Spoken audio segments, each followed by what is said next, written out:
நைஜீரியாவில் இருக்கக்கூடிய ரகசிய காட்டில் நைஜீரிய மக்கள் பேய்கள் கூட வியாபாரம் பண்ணுறதா சொல்கிறாங்க. அந்த இடத்துல தான் நம்ம இருக்கிறோம். இது உங்களுக்கு நம்புறதுக்கு ரொம்ப கஷ்டமாக இருக்கும்.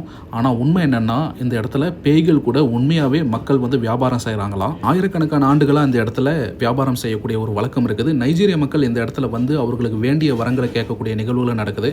அவங்க இந்த இடத்துல இந்த உருவங்களுக்கு ஏதாவது அவங்க ஆஃபர் பண்ணணும். அது தண்ணியாக இருக்கலாம், அரிசியாக இருக்கலாம், அல்லது கோழி, ஆடு, மாடுன்னு சொல்லிட்டு எதை வேணாலும் ஆஃபர் பண்ணலாம். அதுக்கு ரிட்டனாக இங்கே இருக்கக்கூடிய அந்த ஸ்பிரிட்ஸ், அதாவது இங்கே இருக்கக்கூடிய பேய்கள் எல்லாம் பார்த்திங்கன்னா அவங்களுக்கு அதுக்கு ரிட்டனாக அதுக்கு ஈக்குவலான ஒரு பொருளை கொடுக்கும் அப்படின்னு சொல்லிட்டு இந்த மக்கள் நம்புகிறாங்க. அவங்க மனசில் வேண்டிக்கிட்டது பலிக்கும்னு சொல்லிட்டு நம்புகிறாங்க.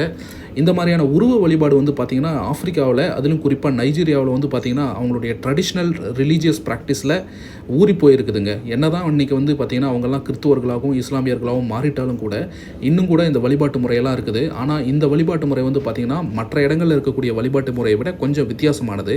தன்னந்தனியாக காட்டுக்குள்ளே போயிட்டு இருக்கும்போது இந்த மாதிரியான உருவங்களை பார்க்கக்கூடிய யாரும் மிரண்டுருவாங்க. இன்னும் சொல்லப்போனால் நானும் அப்படி தான் பயந்துட்டேன் இந்த இடங்கள்லாம் பார்க்குறதுக்கு. இந்த இடத்துல பல்லாயிரக்கணக்கான ஆண்டுகளுக்கு முன்பு உயிர் பலி கொடுக்கக்கூடிய நிகழ்வுகள்லாம் நடந்ததான். இன்னும் சொல்லப்போனால் நரபலி கொடுக்கக்கூடிய நிகழ்வுகள்லாம் கூட நடந்ததாக சொல்கிறாங்க.